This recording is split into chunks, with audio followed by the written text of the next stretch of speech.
How many of you know people who moan and groan and complain about life all the time, all right? They might moan and groan about their job. I'm sick of this job.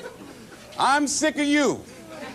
And they just moan and groan and complain all the time and never do anything about it.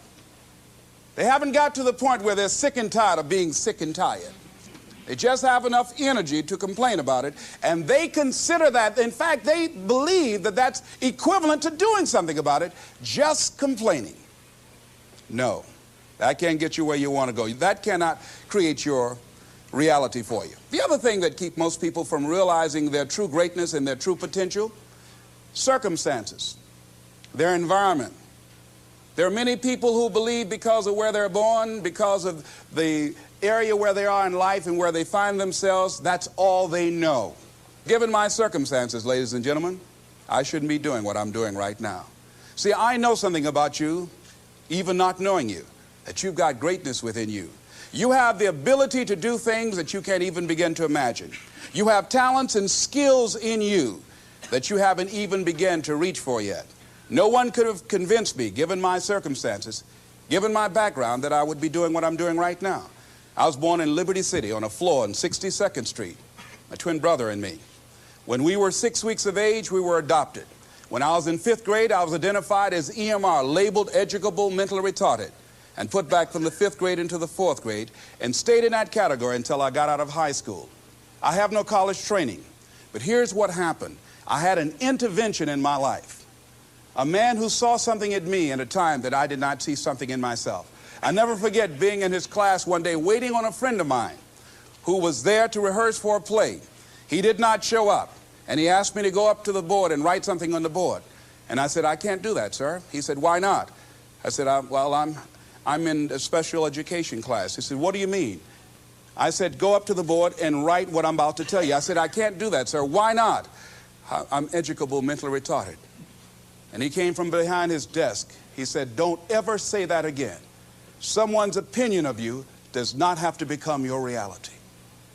And that changed my life. It was Oliver Wendell Holmes who said that once a person's mind is expanded with an idea or a concept, it can never be satisfied to going back to where it was. So some of you are going to experience a breakthrough. Some of you are going to go back and look at your dreams and brush them off. Some of you are going to begin to look at yourself and say, hey, look here, I know I have not done all that I can do.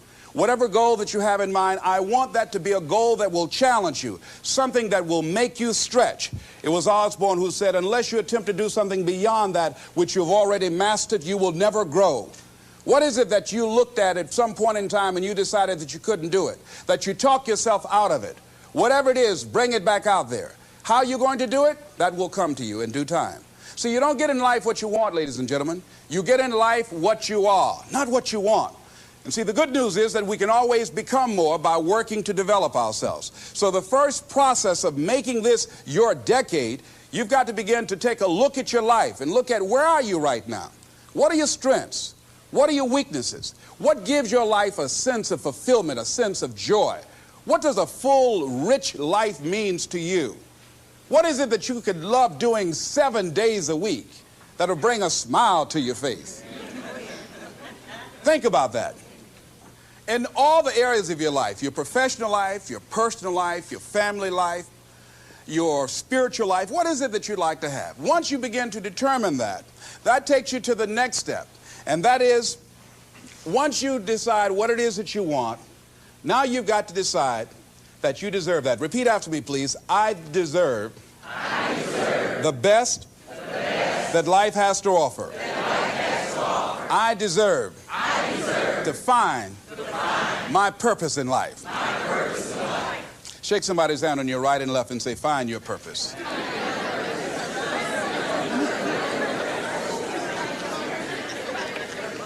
Do you know by actively pursuing your purpose, it could perhaps extend your life? The number one killer in this country of all the diseases we have, heart disease. That's the number one killer. And if you ask most people, when is it that the majority of people have their first major heart attack? Some people will tell you as a result of obesity, or smoking cigarettes, or high cholesterol, or high blood pressure. And all of those are contributing factors. However, the truth of the matter is that most people don't realize that the majority of people suffer their first major heart attack on Monday morning between 8 a.m. and 9 a.m. People getting ready to go to jobs that they don't like, jobs that are making them sick. You see, when you're not pursuing your goal, you are literally committing spiritual suicide.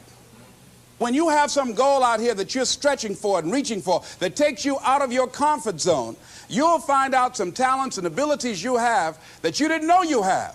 I started speaking just to elementary school kids because I knew they didn't know what I was talking about. And they gave me all kind of standing ovation. We like you, yeah.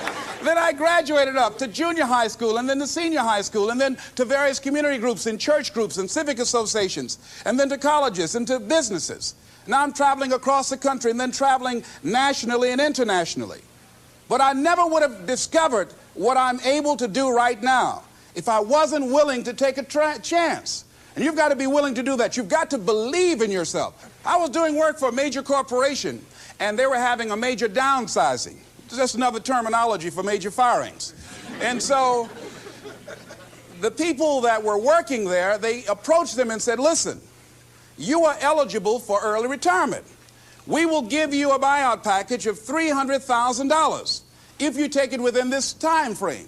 However, after this time frame, when we have the downsizing, you might be among the people cut and you will lose all of the benefits that we're talking about right now, and the most you can get is 2 weeks severance pay. Ladies and gentlemen, only 50% of the people that were eligible took this. Let me tell you something. If I'd been there, I'd have gone to ask for your check. Listen, Marvin told me to get his check. He's home with his mama. What?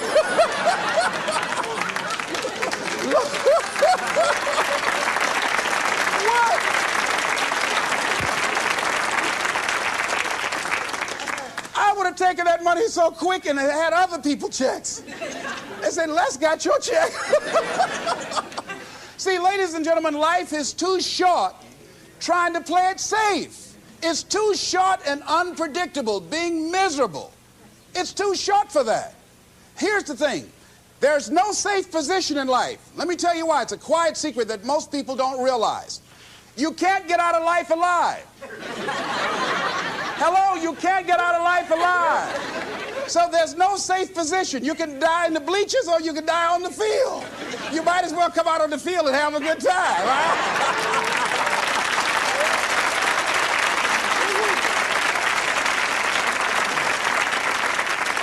So if you want to make this your decade, you've got to decide to be bold. See, you got to be bold in life.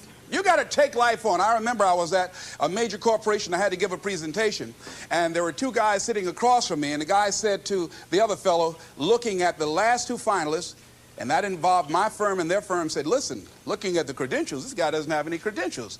We have an advantage here. We've got 2 PhDs between us. I got up and I went in the bathroom, started talking to myself. I said, Les Brown, what do you care about their 2 PhDs? You have 6 children and a mama to take care of. And I went in that meeting, and first of all, I went there walking bold, looking good, feeling good, and smelling good, all right?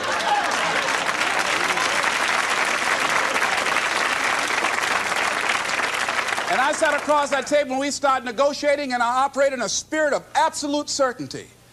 I looked at them as if the only reason that they were born was to give me that contract. They survived 1 out of 9 million sperms to carry out this transaction. And I got the contract. Hello.